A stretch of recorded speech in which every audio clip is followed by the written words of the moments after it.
தமிழ்த்துகள் வழங்கும் 10ஆம் வகுப்பு தமிழ் இயல் 7 கவிதை பேழை. ஏற்போதிதா? நெடுவினா விடை.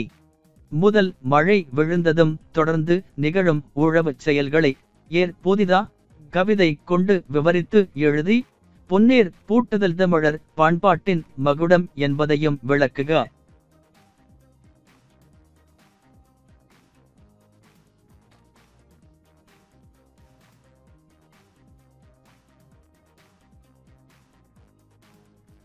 முன்னுரை. கூப்பா ராஜகோபாலன் அவர்கள் எழுதிய ஏற்போதிதா எனும் கவிதை தமிழர் பண்பாட்டில் பொன்னேர் பூட்டுதல் என்ற நிகழ்வை நினைவுபடுத்துவதாக உள்ளது.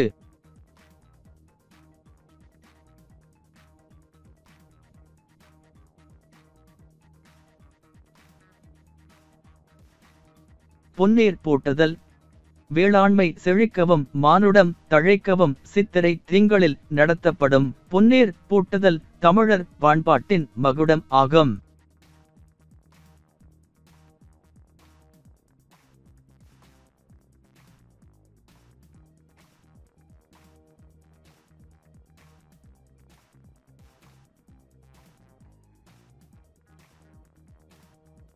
ஏற்போதிதா?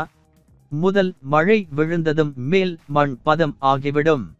வெள்ளி முளைத்ததும் அதிகாலையிலேயே பொன்னேர் தொழுது நிலத்தை வழிபட்டு மாட்டை பூட்டி காட்டை கீற வேண்டும்.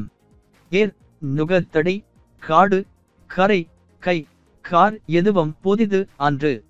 நாள் நட்சத்திரம் ஊக்கம் உரம் இவைதான் புதிது.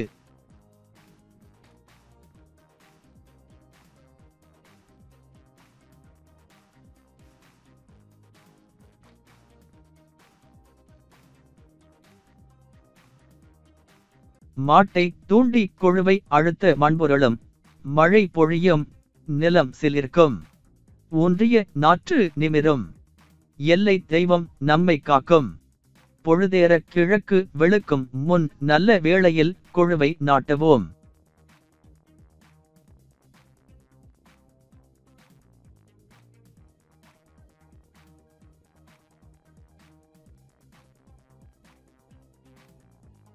தமிழர் பண்பாட்டின் மகுடம்.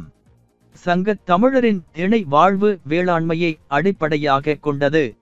அதனால்தான் திருவள்ளுவரும் உழந்தும் உழவே தலை என்று கூறினார்.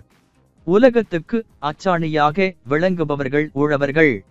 உழவு தொழிலாக இல்லாமல் பண்பாடாகவும் திகழ்ந்தது.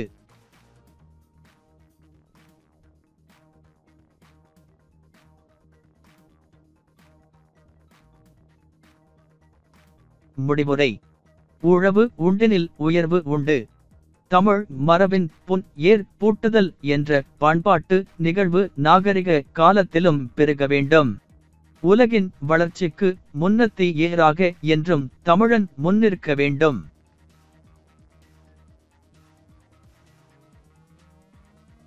நன்றி மாணவ செல்வங்களே. மீண்டும் சந்திப்போம்.